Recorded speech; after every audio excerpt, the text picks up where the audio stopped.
बिल्लाहि मिनश्शैतानिर्रजीम बिस्मिल्लाहिर्रहमानिर्रहीम व बिही नस्तईन।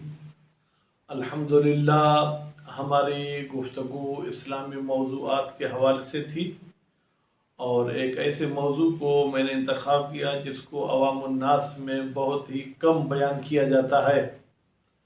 तो कभी तो दोस्त अहबाब हौसला अफजाई करते हैं, कभी महसूस होता है कि ये उनको पसंद नहीं है कि इस्लाम में कौन से जुर्म हैं और उनकी क्या क्या सज़ाएं हैं।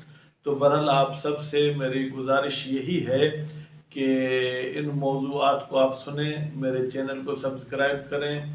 इन मौज़ूआत के सुनने से कम अज़ कम आपके इल्म में इजाफा होगा। तो आज हम गुफ्तगू करेंगे गाली की इस्लाम ने क्या हद मुकर्रर की है।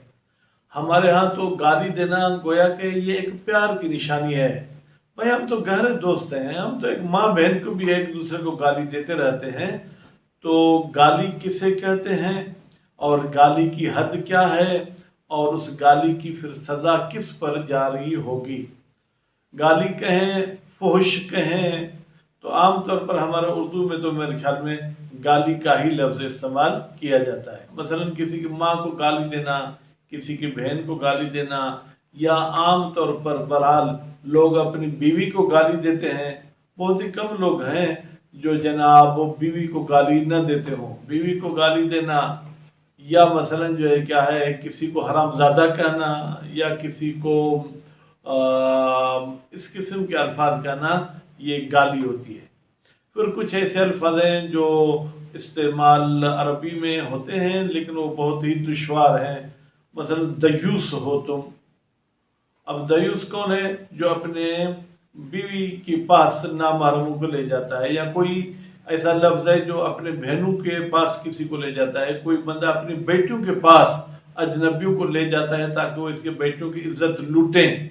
तो बहरहाल अब वो ले जाता है या नहीं ले जाता वो अलग बहस है, लेकिन आप अगर उसको ऐसे कहते हैं कि तुम तो ऐसे हो कि अपने बेटियों के यार ले जाते हो अपने घर पे, तो जो शख्स ये गाली देता है अगर वो इस गाली की माना भी समझे और साथ साथ में जो है आकिल और बालिग भी हो, तो उसकी इस्लाम ने 80 कोड़े सज़ा मुकर्रर की है।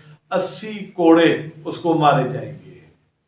तो हम तो थोड़े गुस्से में आ जाए, गाली देने में देर ही नहीं करते हैं। तो बहरहाल गाली देना एक तो इस्लामी लिहाज से हराम है और हराम के साथ साथ गाली की ये सज़ा है।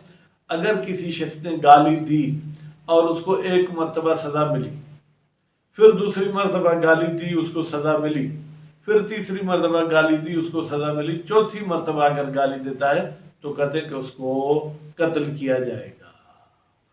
और किसी को खिंजीर का लफ्ज़ कहना, कुत्ते का लफ्ज़ कहना या बेगैरत का लफ्ज़ कहना, ये भी हद का सबब बनता है। इस पर भी जो शख्स ये लफ्ज़ कहता है उसको ये सज़ा मिलेगी।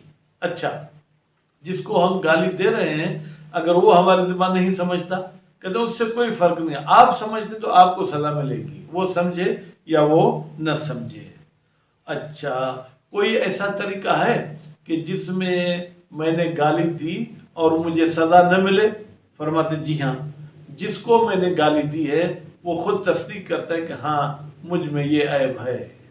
मसलन कोई शख्स कहता है कि तुम्हारी माँ के ताल्लुकात फलां के साथ हैं और उसकी माँ भी बोलती है हाँ बेटा ऐसा है, तो अब गाली देने वाले को सज़ा नहीं मिलेगी। क्यों?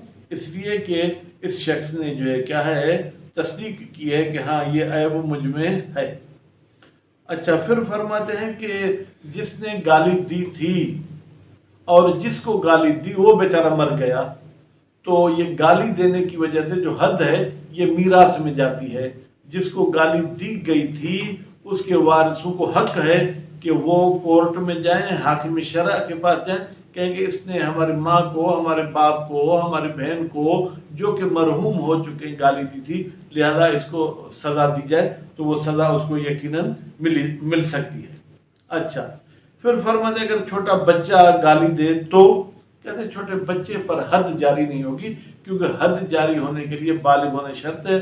अलबत्ता छोटे बच्चे को तादीब की जाएगी, थोड़ा बहुत उसको जो है क्या है जनाब तंबीह की जाएगी।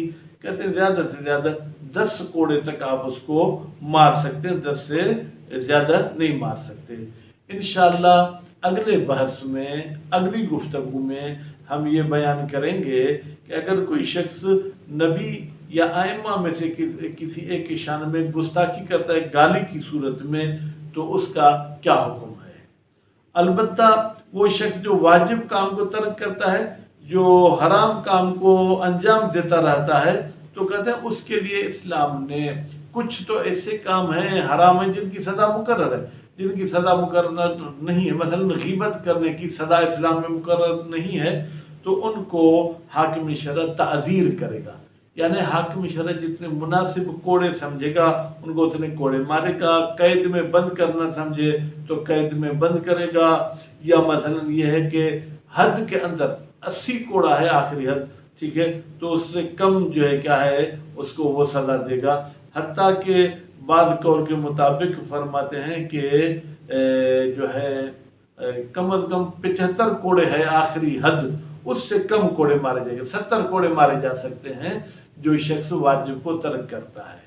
वैसे हदीस में तो ये मिलता है कि जो शख्स रोज़े को जानबूझकर तर्क करता है जबकि रोज़ा वाजिब हो, तो पहले रोज़े के तर्क करने पर 25 कोड़े, दूसरे पर भी 25, तीसरे पर भी 25, युक्तल फिराबिया से उसको चौथे में कत्ल किया जाएगा। तो उम्मीद है कि अल्लाह ताला हमें अपनी ज़बान की हिफाजत करने की तौफीक इनायत फरमाए ताकि हम गाली किसी को न दें। वस्सलामु अलैकुम व रहमतुल्लाहि व बरकातहू।